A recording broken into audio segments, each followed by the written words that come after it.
আমরা মানুষ পৃথিবীর জমিনে আমরা এসেছি, আমাদের একটা লক্ষ্য ও উদ্দেশ্য আছে না? সকলে একবার জবান ছেড়ে বলেন, লক্ষ্য ও উদ্দেশ্য আমাদের একটা আছে না? আমাদের লক্ষ্য ও উদ্দেশ্য কি? আমাদের লক্ষ্য ও উদ্দেশ্য হলো আল্লাহ এবং আল্লাহ রাসূলকে রাজি ও খুশি করা। আওয়াজ করে বলেন ঠিক কিনা? এর বহির্ভূত কিছু, এর বাইরে কিছু?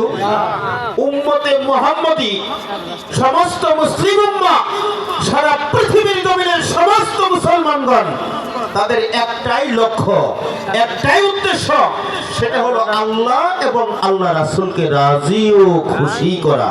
একটাবার আওয়াজ করে বলেন ঠিক কিনা?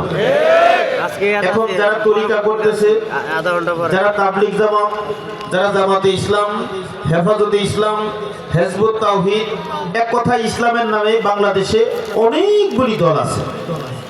সমস্ত দল, সমস্ত গোষ্ঠী, সমস্ত আকীদা অনুসারী, সমস্ত মুসলমানের একটাই লক্ষ্য ও উদ্দেশ্য আল্লাহ এবং আল্লাহ রাসূলকে রাজি ও খুশি করা। একটাবার জবান ছেড়ে বলে ঠিক কিনা? এখন আল্লাহ ও আল্লাহ রাসূলকে রাজি ও খুশি করা, এটা লক্ষ্য ও উদ্দেশ্য যদি হয়ে থাকে, তাহলে পবিত্র কালাম পাকের মধ্যে আমার আল্লাহ কি বললেন? আমার আল্লাহ বলতেছেন, ওয়া মা ইতিউর রাসূলা ফাকাদ আতাআল্লাহ। আমার আল্লাহ বলতেছেন, যদি তোমরা কেহ আমি আল্লাহকে পাইতে চাও, তাহলে আমার হাবিবকে ভালোবাসো। সুবহানাল্লাহ বলেন। আল্লাহ বলতেছেন, যদি তোমরা কেহ আমি আল্লাহকে পাইতে চাও, তাহলে আমার হাবিবকে ভালোবাসো, আমার হাবিবকে মহব্বত করো, রাজি ও খুশি করো। আমার হাবিব যখন তোমার ভালোবাসার মহব্বতের উপরে রাজি ও খুশি হয়ে যাবে, তখন তুমি আমি মাওলার সন্ধান পাইবা। একটাবার জবান ছেড়ে বলেন সুবহানাল্লাহ। তাহলে আমাদের লক্ষ্য উদ্দেশ্য আল্লাহ এবং আল্লাহ রাসূলকে রাজি ও খুশি করা। আল্লাহ বলতেছেন যে আমাকে রাজি ও খুশি করতে চাইলে আমার হাবিবকে ভালোবাসো, মহব্বত করো, রাজি ও খুশি করো।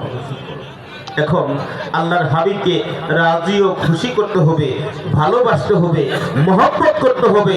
এটা আল্লাহর ফাইনাল চূড়ান্ত সিদ্ধান্ত।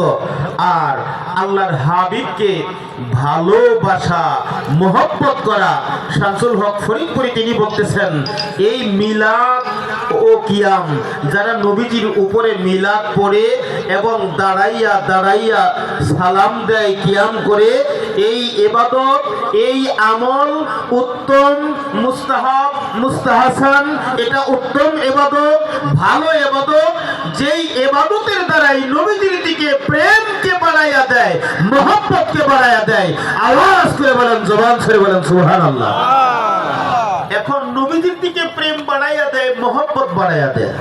যখন প্রেম ও মহব্বত বেড়ে গেল, তখন নবীজিকে কাছে পাওয়ার রাস্তাটা সংকীর্ণ হয়ে গেল। ঠিক না? প্রেম মহব্বত যখন বেড়ে যাবে, যখন বেড়ে যাবে, তখন নবীজিকে কাছে পাওয়ার রাস্তা একদম সংকীর্ণ হয়ে যাবে।